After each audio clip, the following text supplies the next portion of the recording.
पता नहीं नीतीश कुमार फिर पाला बदलेंगे क्या। चर्चा ये भी चल रहा है कि अमित शाह आ रहे हैं, सारा कुछ क्लियर करके जाएंगे। ये तो नीतीश कुमार को ही पता चल चुका है कि चिराग पासवान को नेग्लेक्ट करके हम सर्वाइव नहीं कर सकते। पिछला घाव का दर्द तो उनको पता है। आज के डेट में नीतीश कुमार उतने बार्गेन करने की स्थिति में नहीं है कि मैं बता देना चाहता हूँ। उनके कोई बड़े नेता भी नीतीश कुमार का साथ नहीं दे रहे हैं। बिल्कुल नहीं ना।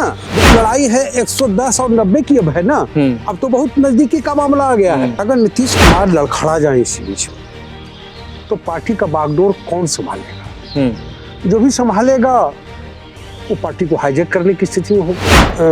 निशांत को आगे करके पार्टी को बचाया जा सके, पार्टी के लिए बड़ी अजीब स्थिति है। वो निशांत को अगर एक्सेप्ट नहीं करेंगे, वो अगर नीतीश कुमार को इसी हालात में एक्सेप्ट नहीं करेंगे तो करेंगे क्या? मतलब आपके कहने के अनुसार नीतीश कुमार बीजेपी की मजबूरी भी है और बीजेपी के लिए नीतीश कुमार जरूरी भी है। हाँ, बिल्कुल जरूरी है। उसके बिना तो संभव ही नहीं है कि आने वाले दिन में अगर एनडीए सत्ता में आई तो मैं आपको आज लिख के देता हूं कि अगर निशांत पार्टी में आते हैं और निशांत पार्टी की बागडोर संभालते हैं तो उनको डिप्टी सीएम से कोई नहीं रोक सकता। देखिए, नमस्कार। बिहार के लोकतंत्र के सबसे बड़े मंदिर के प्रांगण में हम मौजूद हैं और हमारे साथ वरिष्ठ पत्रकार मृत्युंजय कुमार सिंह हैं। दरअसल एनडीए में सीट शेयरिंग का फार्मूला पूरी तरह से क्लियर हो चुका है। गठबंधन के अंदर सारी बातें क्लियर है, सिर्फ घोषणा होनी बाकी है। मीडिया के पटल पे जो है सारी चीज़ें आनी बाकी है। अब इसमें बड़े भाई की भूमिका में कौन रहेगा, कौन छोटे भाई की भूमिका में रहेगा, इसको लेकर के अभी गुत्थम गुत्थी चल रही है। तमाम मुद्दों पे भैया से हम बात करेंगे, जानेंगे कि किसको कितनी सीटें एनडीए गठबंधन में मिलने वाली है और कौन मुख्यमंत्री का चेहरा होने वाला है। इस पे भी भैया से चर्चा करेंगे। सबसे पहले भैया स्वागत है आपका। क्या लगता है एनडीए में जिस तरीके से गुत्थम गुत्थी का चल रहा है सीट शेयरिंग को लेकर के, किसको कितनी सीटें मिलने का अनुमान है? देखिए, एक बात तो मैं आपको स्पष्ट कर दूं, अभी तक मतलब ये हम कह दें कि पूरी तरह फाइनल हो गया है तो ये नहीं है, क्योंकि बीजेपी के बड़े नेताओं के द्वारा ये कहा गया है कि होली के बाद इस पर चर्चा करेंगे। लेकिन चूँकि नीतीश कुमार, आज आपको मैं बताऊँ, आपको जान के हैरानी होगी, नवंबर से ही चाह रहे थे कि जल्दी से जल्दी भाई इसको क्लियर, दिल्ली चुनाव के पहले उनकी मंशा थी कि ये क्लियर हो जाए। अच्छा। लेकिन इसको लगातार, और जब देखा होगा आपने कि अमित शाह ने जब एक बात कह दी उसके बाद बिहार की फिजा में कुछ अजीब तरह की चर्चा होने लगी। कि पता नहीं नीतीश कुमार फिर पाला बदलेंगे क्या। चर्चा ये भी चल रहा है कि अमित शाह आ रहे हैं, सारा कुछ क्लियर करके जाएंगे। हाँ, बिल्कुल। ये तो देखिए, अमित शाह का पहले भी आने का एक कार्यक्रम हुआ था, आपको याद होगा। लेकिन वो किसी कारण से वो फिलहाल रद्द हो गया। रद्द हो जाने के कारण वो कार्यक्रम रद्द हुआ और कहा यह जा रहा था कि शायद मतलब अभी कुछ चीज़ों को लेकर के जीच बाकी है और वो फाइनल तस्वीर तभी जारी, क्योंकि देखिए कहीं ना कहीं एनडीए अगुआ बनने की भूमिका में चाह रहा है कि महागठबंधन से पहले अपने सीट शेयरिंग का ऐलान कर दे और बाज़ाब्ते माहौल को तब उस हिसाब से अपने सांचे में ढालें। तो तैयारी के लिए भी काफी वक्त मिल जाएगा अगर पहले सीट से घोषणा कर देता है तो सब अपना अपना सीट मिल जाएगा। बिल्कुल। पार्टी भी अपना उम्मीदवार क्लियर कर देगी। लेकिन लड़ाई कहाँ है अब आपको जान के देखिए, ये तो नीतीश कुमार को ही पता चल चुका है कि चिराग पासवान को नेग्लेक्ट करके हम सर्वाइव नहीं कर सकते। पिछला घाव का दर्द तो उनको पता है। और जब 5 लोकसभा सीट ऑलरेडी मतलब 100% स्ट्राइक के साथ जब ऑलरेडी चिराग पासवान हैं तो 25 से कम सीटों पर तो मुझे नहीं लगता कि वो समझौता करने वाले हैं। 25 से 30 में तो कोई संदेह नहीं है। नहीं, और वो मिलेगा। तो शायद एक फार्मूला आया है कि पहले आपने सुना हुआ कि बीजेपी 122 जेडीयू मांग रही, जेडीयू 122 मांग रही थी प्रेशर पॉलिटिक्स के तहत, और पूरा ताना बाना जो बीच में बुना गया अमित शाह के बयान के बाद वो प्रेशर पॉलिटिक्स शुरू हुई यहाँ से। लेकिन फिर धीरे धीरे देखिए थम्स आ गया। अब एक चर्चा हो रही है, बीजेपी विधानसभा में बड़े भाई की भूमिका में एनी हाउ रहना चाहती है, क्योंकि लोकसभा में उसने समझौते कर लिए। उसका कहना है कि विधानसभा में अब आपकी सीटें 45 है तो आप 90 ले लो, दुगना ले लो और मैं 110 पे लड़ूंगा। ये तकरीबन मतलब कि बीजेपी ने अपना इतना मन तो बना ही लिया है, और दूसरी बाकी 200 सीटों, लेकिन अब हमको लगता है बीजेपी ऐसा इसलिए प्रेशर बना रही है कि न कुछ हो तो कम से कम 100 का तो हो जाए, लेकिन बड़े भाई भूमिका में नहीं रहने देगी। बराबर रहबो, हाँ, नहीं तो बढ़ रहबो, और कम में कोई समझौते न हो, मानो भाई मत मान, नहीं मानो जा अकेले।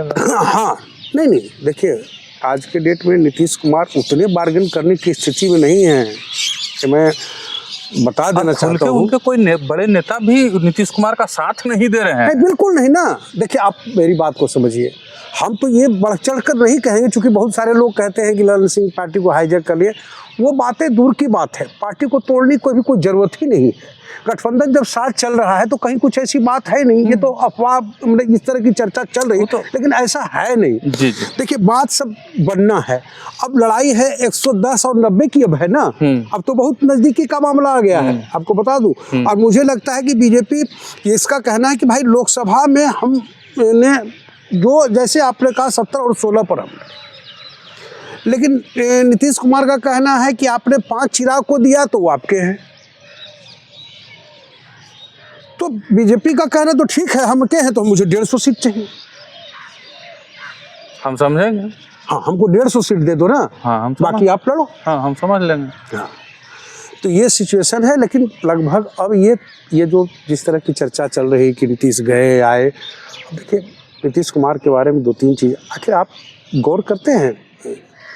मगध क्षेत्र से हम लोग जुड़े हुए हैं, मगही बेल्ट के लोग हैं।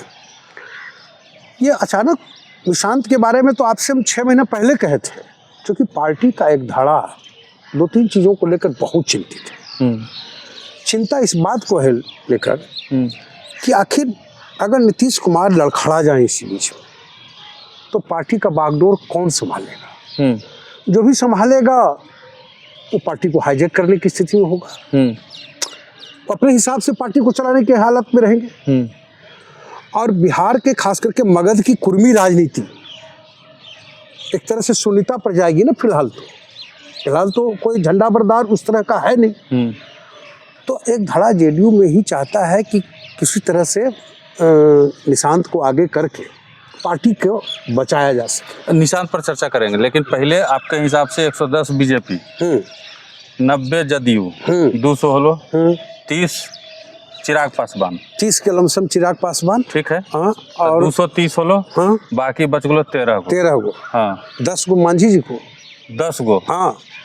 या अब सपोज करो कि चिराग का कुछ हुआ तो 2-3 उनका बढ़ जाए, 2-3 उनका घट जाए, हाँ। लेकिन इसमें भी खेल होगा। अगर 10 प्रत्याशी उनके रहेंगे, हाँ, तो उसमें 3 बीजेपी का कोई बिछुत व्यक्ति भी रहेगा। हाँ। ये सब फार्मूला आपको याद होगा कि वीआईपी तो पार्टी के साथ किस तरह का बीजेपी ने फार्मूला तय किया था कि जब वो छोड़ के गए तो उनके 3 विधायक फिर इधर आ गए। तो वो एक, देखिए क्षेत्रीय पार्टियों को साधने का अगर तरीका किसी के पास न्यू मेथड है तो वो अमित शाह के पास। अच्छा, बाकी जो 3 बचेगा वो उपेंद्र कुशवाहा को, ऐसे आपको नहीं लगता उपेंद्र कुशवाहा को हल्का में ले रहे हैं? 3 नहीं 5 मान लीजिए, 3 से 5 मैं बता रहा हूँ, 7 से 10 मैं बोल रहा हूँ, 90 से 100, अरे एग्जैक्ट आप आंकड़ा भी नहीं बता सकते। पत्रकारिता में उस तरह की नहीं होनी चाहिए कि माने हम भगवान है कि जो हम कह रहे हैं वो सही है। हाँ, नहीं। लेकिन इन चीजों पर चर्चा हो चुकी है। 122 वाली बात अब हट चुकी है जो जेडीयू कर रही थी, वो तो अब वो लास्ट पोजीशन में आ गए हैं कि चलो भाई ठीक है 100 पर हम लोग लड़ते हैं, बाकी 43 उधर करते। तो उसमें जो जिसको जहाँ मिले। देखिए आज एक चीज बताइए, 4 सीट 1 लोकसभा है हम पार्टी के पास, 4 है। उपेंद्र कुशवाहा के पास तो कुछ भी नहीं है। उपेंद्र कुशवाहा तो पहले 20 सीट पर चुनाव लड़े थे, आपको याद है? इसीलिए तो कह रहे हैं कितना लाए अब जेल लाए, लेकिन कितना लाए आप? राज्यसभा भी आप बीजेपी के रहमो करम पर गए हैं, तो आपका तो ऐसे भी जनाधार खत्म हो गया। हाँ, अब आप आरोप लगा सकते हो कि हमको हराया गया, तो तोहमत लगा करके आप। अच्छा एक चीज बताइए, कुशवाहा अब करेंगे तो कहाँ की राजनीति करेंगे? कहाँ की राजनीति करेंगे बताओ? महत्वाकांक्षा जिनकी बड़ी होती है ना, वो सब एडजस्ट नहीं ना कर पाएंगे। कुशवाहा जाति भी उनको नेता नहीं मान रहा है। बिल्कुल, उनको कुशवाहा जाति नेता मानता तो लोकसभा में हश्र होता ही नहीं। बिल्कुल नहीं होता। नहीं, उसमें तो एक बात देखिए, पवन सिंह का काट बहुत बड़ा काट था। बाकियों जगह नहीं ना माना नेता भैया, नवादा में कहाँ मान लिया कुशवाहा इनको नेता? नहीं, नवादा में भी नहीं माना, कहीं नहीं माना, इवन की मुंगेर में कहाँ मान लिया इनको कुशवाहा नेता? वो तो आप अगर बात करोगे तो सम्राट चौधरी को भी उस तरह से मतलब कुशवाहा का लीडर नहीं मान रहा है। कुशवाहा लालू जी नेता मान रहा है। को वोट का बिखराव होगा, विधानसभा में भी होगा। 100% कोई चाहे कि अपनी थाती बना ले तो वो संभव नहीं है। चलिए अब आते हैं निशांत कुमार पर। निशांत जी होली खेले, एकदम पीठ पर हाथ उतरा के खेले हैं संजय जी के और विजय चौधरी के। तो जिस तरीके से मान लीजिए भतीजा हैं, हम छोट भाई हैं आपके, हम आपके पीठ पे आज तक कभी हाथ अभी रखने का कोशिश भी कर रहे हैं तो हिम्मत अंदर से नहीं हो रहा है, लेकिन जिस तरीके से रख के हाथ फोटो खिंचा रहे हैं तो क्या लगता है कि संदेश यही दे रहे हैं कि भाई हम आई एम द किंग पिताजी के बाद, और मदद कीजिए, साथ रहिए, कहीं कोई दिक्कत नहीं है? क्या लगता है आपको? देखिए, मैंने आपको थोड़ी देर पहले चर्चा भी किया था कि कुछ पार्टी का एक धड़ा ऐसा है जो चाहता है कि अगर नीतीश का पुत्र हमारे राजनीति में आ गया तो देखिए जेडीयू की पुरानी कहावत रही, नीतीश कुमार अपने मुंह से बात बोलेंगे नहीं। खुद अभी कुछ कहीं कोई चर्चा किया है उन्होंने? कहीं नहीं। वो चाहते हैं, पार्टी के लोग कह रहे हैं भाई तो अपना कहें, उनको बनाना है तो बनाएं, लेकिन अपना मुंह से कहेंगे भी कैसे? परिवारवाद का विरोध किया जिंदगी। हाँ, और नरेंद्र मोदी ने भी याद होगा कहा कि आज समाजवादियों की चर्चा अगर देश में होगी तो उसमें नीतीश कुमार ही होंगे, जो चूंकि जिन्होंने परिवारवाद को कभी बढ़ावा नहीं दिया। सही बात। तो नीतीश कुमार तो अपने मुंह से नहीं बोलेंगे इस बात को, लेकिन पार्टी के अंदर कहीं न कहीं ये रणनीति पर काम चल रहा है कि आखिर नीतीश कुमार की शून्यता को भरा कैसे जाएगा। चूँकि देखिए पार्टी में एक चर्चा तो पूरे बिहार से लेकर के कहीं न कहीं चर्चा तो ये है ना कि नीतीश कुमार वो वाले नीतीश कुमार नहीं है, जो लबोलुबाब था, जो जलवा था, जो बोलने का स्टाइल था, कभी असंयमित भाषा तक का इस्तेमाल कभी नीतीश कुमार ने नहीं किया। चूँकि हम भी 1999 से पत्रकारिता में हुए हैं, संसद में गरजते थे, विपक्ष सुनता था। हाँ, संसद में गरजते थे, या फिर अपनी बातों को किस तर्क के साथ माने बोलना है, ये अपनी बड़ी बात थी। और भले उनको लोग पलटू राम कह दे या जो कह दे, कहने के लिए राजनीति में तो कई तरह के नाम दिए जाते हैं, अपना भी कुछ चीज़ें तो नीतीश कुमार को बिहार की जनता कभी भूल नहीं सकती। और यही कारण है कि निशांत, और दूसरा है कि बीजेपी के लिए बड़ी अजीब स्थिति है। और वो निशांत को अगर एक्सेप्ट नहीं करेंगे, वो अगर नीतीश कुमार को इसी हालात में एक्सेप्ट नहीं करेंगे तो करेंगे क्या? अकेले लड़के दिखा दे, बीजेपी को पता चल जाएगा कि उनकी कितने पानी में। मतलब आपके कहने के अनुसार नीतीश कुमार बीजेपी की मजबूरी भी है और बीजेपी के लिए नीतीश कुमार जरूरी भी है। हाँ, बिल्कुल जरूरी है, उसके बिना तो संभव ही नहीं है। आप देख नहीं रहे हो बीजेपी क्यों नहीं मतलब बोल रही कि चुनाव के बाद यही होंगे? आप इसके पीछे की रणनीति समझे। वो ऐसा इसलिए कहना चाह रही है ताकि आम जनता में ये परसेप्शन न बन जाए कि फिर नीतीश जी बनेंगे, क्योंकि नीतीश जी के प्रति थोड़ा एक एंटी इनकम्बेंसी भी बिहार में बना है, ये कोई माने न माने। एक एंटी इनकम्बेंसी मतलब एक लंबे अरसे तक आप अगर हो कहीं, तो एक होता है ना कि बुजुर्ग हो गए, जैसे नवीन पटनायक देखिए, एक लंबे अरसे से लगातार एक रिकॉर्ड है उनका भी। लेकिन अब वो मतलब कि उनकी पार्टी चली गई, बीजेपी वहाँ सरकार बनाने में कामयाब रही, चूँकि अन्य कोई दल बहुत फुलफुल कंडीशन में था भी नहीं। अब यहाँ की स्थिति है कि नीतीश कुमार के अगर मतदाताओं को बीजेपी कहीं ना कहीं ये मैसेज दे दिए, अगर ये मैसेज चला जाए कि नीतीश कुमार को नेग्लेक्ट कर रहे हैं, तो फिर मतदाता छिटक जाएंगे। तो ये मजबूरी बीजेपी के साथ है कि आखिर नीतीश को छोड़े कैसे। अब वो चाह रहे हैं कि पार्टी का एक धड़ा अगर ये चाह रहा है कि निशांत आगे बढ़े, तो मुझे नहीं लगता कि बीजेपी को भी इसमें कोई बहुत ज्यादा परहेज होगा। बाद में नीतीश कुमार भी आएंगे, कह देंगे जनता के सामने खड़ा होकर भाई हम क्या करें, पार्टी का इतना ना डिमांड हो गया था कि क्या कर सकते हैं भाई। बिल्कुल, एक फार्मूला ये भी है, आपको बता दूं, आप तो सब जानते करते हैं। पहले वाले थोड़ा अर्ली हो जाएगा ये कहना, लेकिन हो सकता है कुछ खेल हो, खेल इन द सेंस कि मान लो कि अगर सपोज करो कि इंडिया सत्ता में आ गए, हाँ चलिए मान लीजिए, हाँ, और नीतीश कुमार को रिप्लेस करना है, तो डिप्टी सीएम के लिए तो बहुत बेस्ट कैंडिडेट होंगे नीतीश के पुत्र।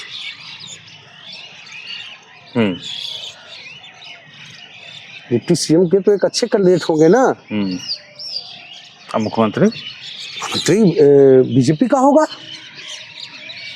बड़ा तो एकदम खेला, सोच समझ के खेला हुआ है। बोले मुख्यमंत्री बीजेपी का भी बन जाएगा, हाँ, जनता भी नाराज नहीं होगा, कुर्मी जाति भी नाराज नहीं होगा। और जो ये कह रहा था, हाँ, कि नीतीश कुमार के बाद कौन कुर्मी जाति का लोग, हाँ, उसको भी मिल जाएगा एक जवाब।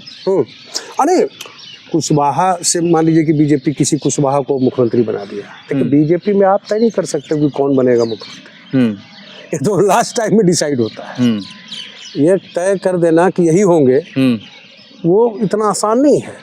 तो आप देखना, मतलब कि कहीं ना कहीं ये खेल, इस गेम पर चर्चा हो रही है, दिख नहीं रहा लोगों को कि आने वाले दिन में अगर एनडीए सत्ता में आई तो मैं आपको आज लिख के देता हूं कि अगर निशांत पार्टी में आते हैं और निशांत पार्टी की बागडोर संभालते हैं तो उनको डिप्टी सीएम से कोई नहीं रोक सकता। और कोई कुशवाहा सीएम चेहरा होगा जो बीजेपी का होगा, और एक आध डिप्टी सीएम सवर्ण से हो जाएगा, सारे इक्वेशन बना दिया जाए। सवर्ण से है ये एक बात कह रहे हैं, हम किसी, ये आप कभी नहीं तय कर सकते, तो हम कह रहे कि एक सवर्ण हो जाएंगे, हो गया काम खत्म।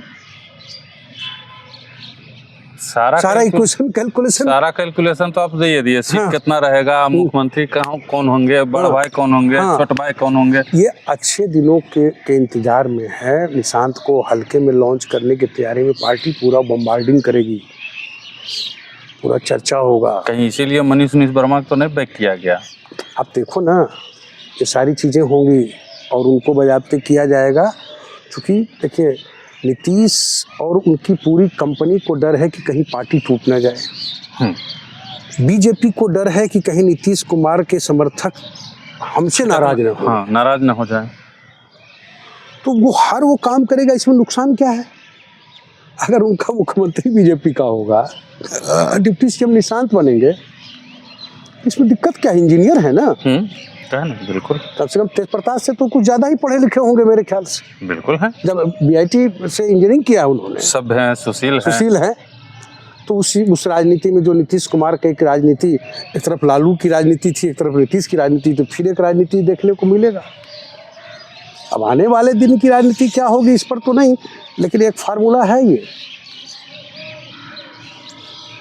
एक चर्चा और है, थोड़ा आपसे शेयर कर ही लूं।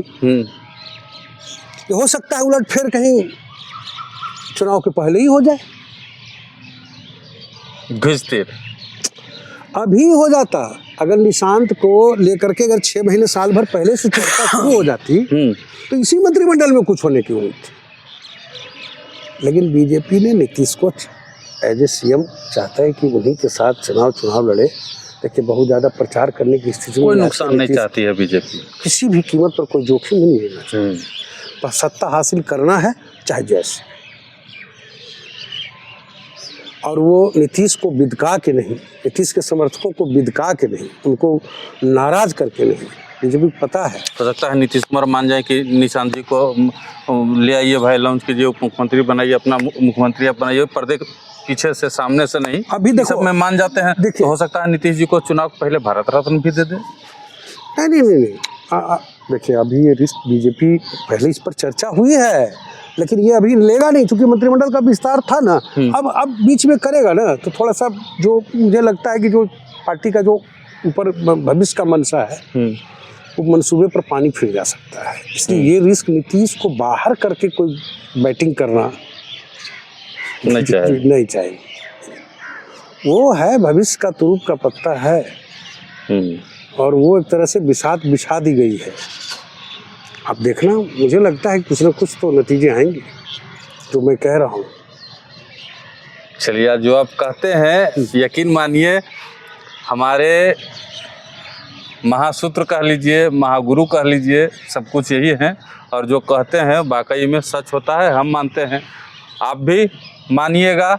अगर आप वीडियो देखिएगा और बाद की पहले की घटनाओं पर या बाद की घटनाओं पर जो भी आकलन कीजिएगा, तो आपको भी लगेगा कि ये जो कह रहे हैं उसमें कहीं ना कहीं सच्चाई है और आने वाले दिनों में यही होने वाला है। हम भैया से महागठबंधन यानी कि आरजेडी, कांग्रेस और उनके साथ जो वामदल का गठबंधन है उस पर भी चर्चा अगले वीडियो में करेंगे।